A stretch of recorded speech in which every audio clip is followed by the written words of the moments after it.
Hello, welcome back to another episode in a Spiritual Ascension, my own 5-year journey. I'm telling my entire story of my hero's journey, if you want to call it, start to finish, what happened before, and what has happened since. So hopefully you're not just coming into this first one, because I think we're now episode 55, 56, somewhere in there, and go back to the very first one so that you'll kind of understand the whole process. I think when we left off, I was still in Wells Beach. Um,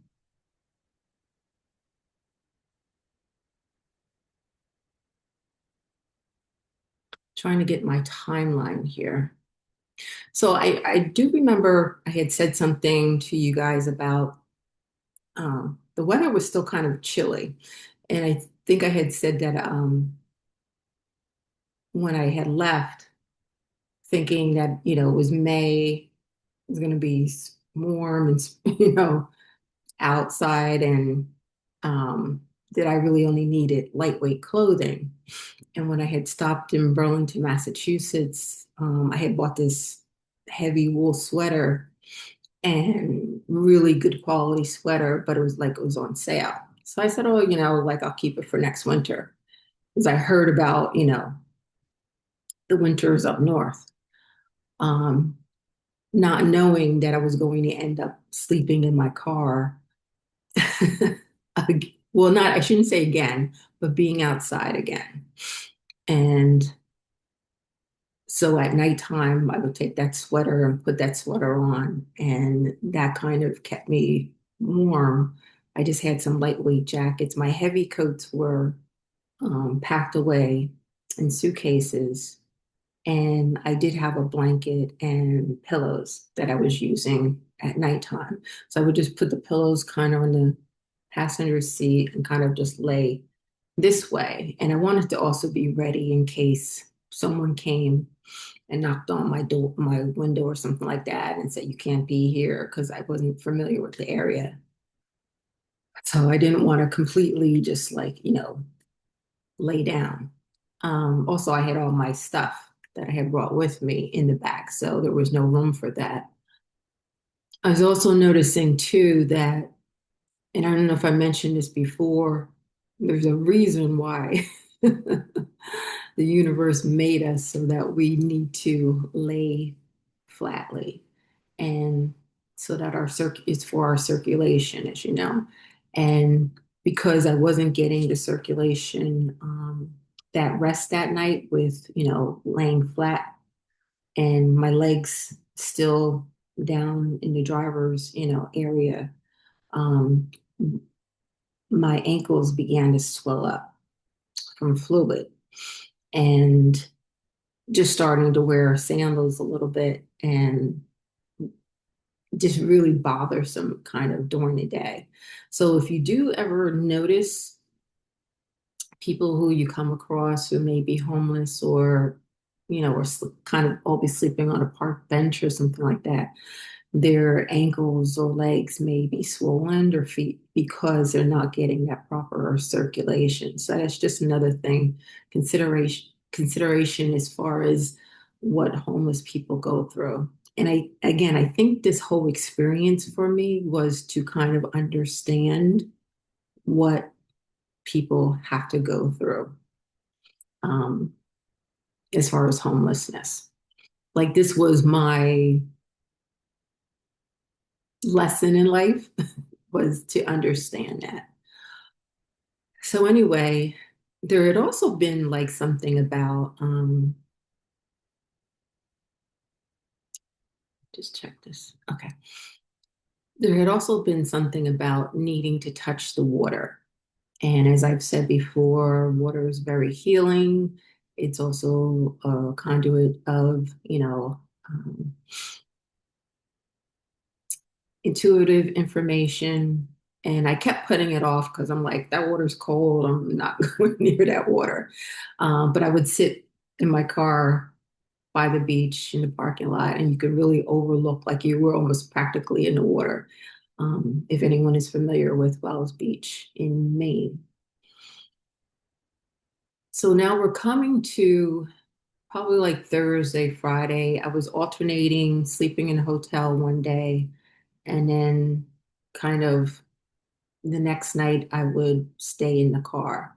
And I would usually pull into parking lot of this hotel around 10 o'clock at night when everything got kind of quiet. And that was a whole nother thing of trying to find a parking spot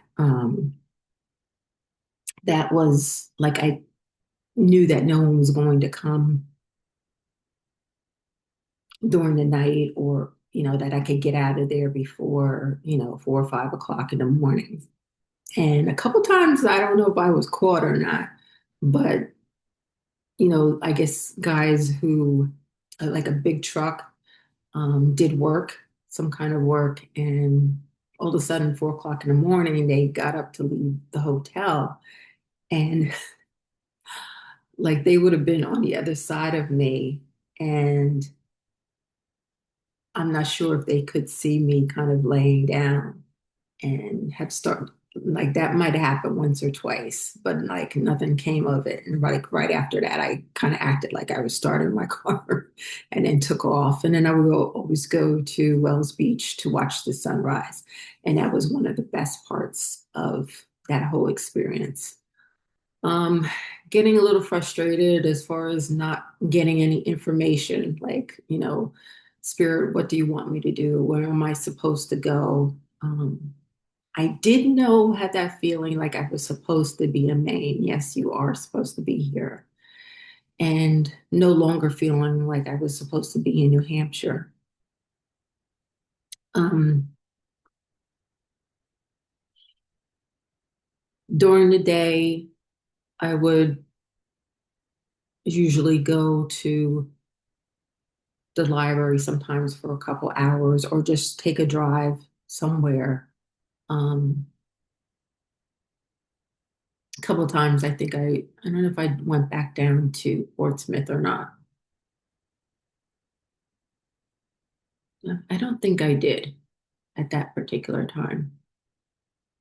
Not since I had met the woman that I had met who had grew up in Portsmouth that Saturday before, and I had gone down to see her. But I think I stayed like in the Wells area. Um, and when I had gone up to Saco, because I thought I was going to meet that lady about a room. But for the most part, I just kind of stayed in that Wells area. Like that was my home spot to go back to. Anyway, I think I got up on Saturday morning and I said, there's something the universe keeps saying for you. You need to touch the water. So I drove around. There's another spot in the beach, and I drove around to that spot, which the beach was a little bit more empty there, and took off my sandals and walked onto the beach and put my feet in the beach. I'm sorry, put my feet in the water. Oh, the feeling was so beautiful. And there was like this releasing. And after I did that, probably later on in the day, it was kind of like, okay, it's time to leave here.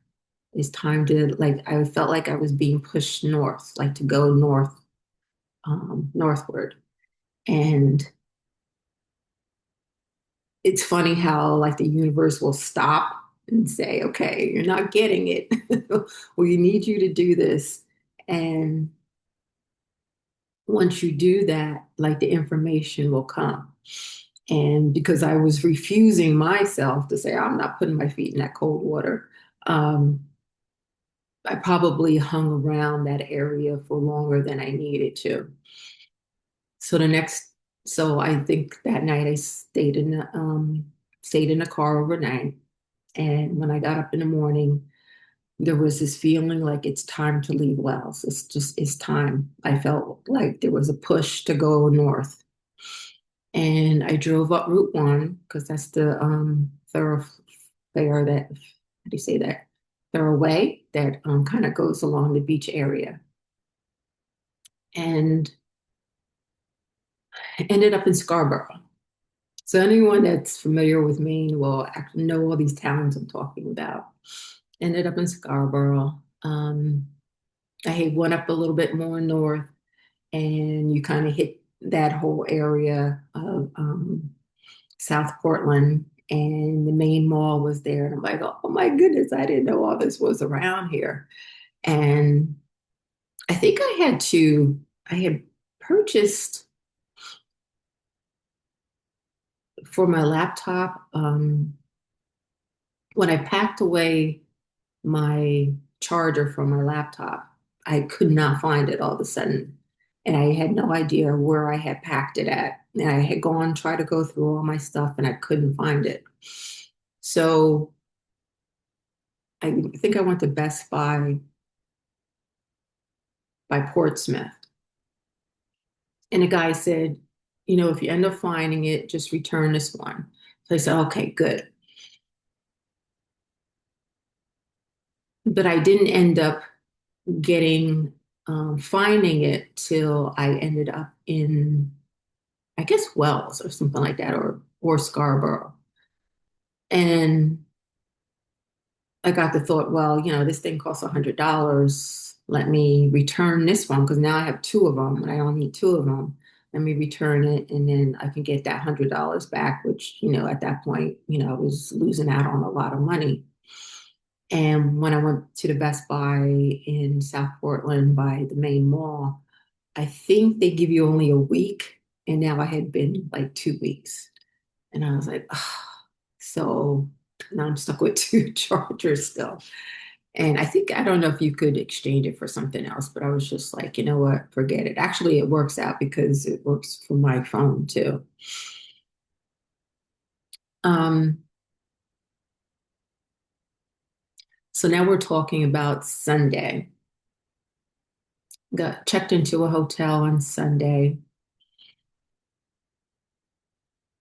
and I was so excited to be in the Portland area. It's so funny when I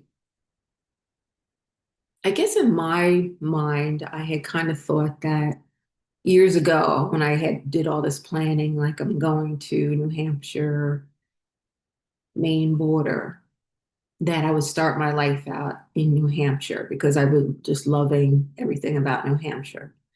And I'm like, I don't want to go that far north to Maine.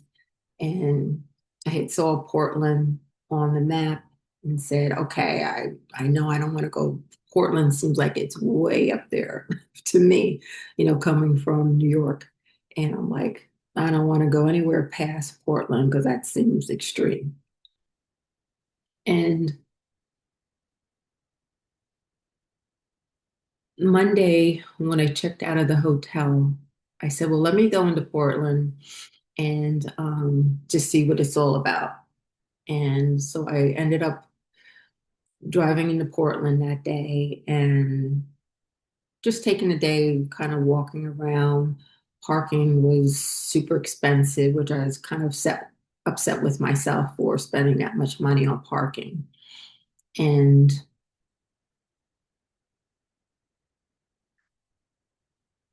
it's that old town with the cobblestone streets and the old ships and the lighthouses. And I was like, oh my goodness, this is home. Like this is what I've always like my soul. I know in a past life it's been told to me that I was a seaman. So I worked on ships or on a ship or whatever. And so like that felt my soul felt right there. And it's like I crave that ocean to be close to that ocean. I'm going to leave it here for that one, for this one, and I'll see you in the next one. Okay. Thank you for being here. Please like, share, and subscribe, and I'll see you in the next one.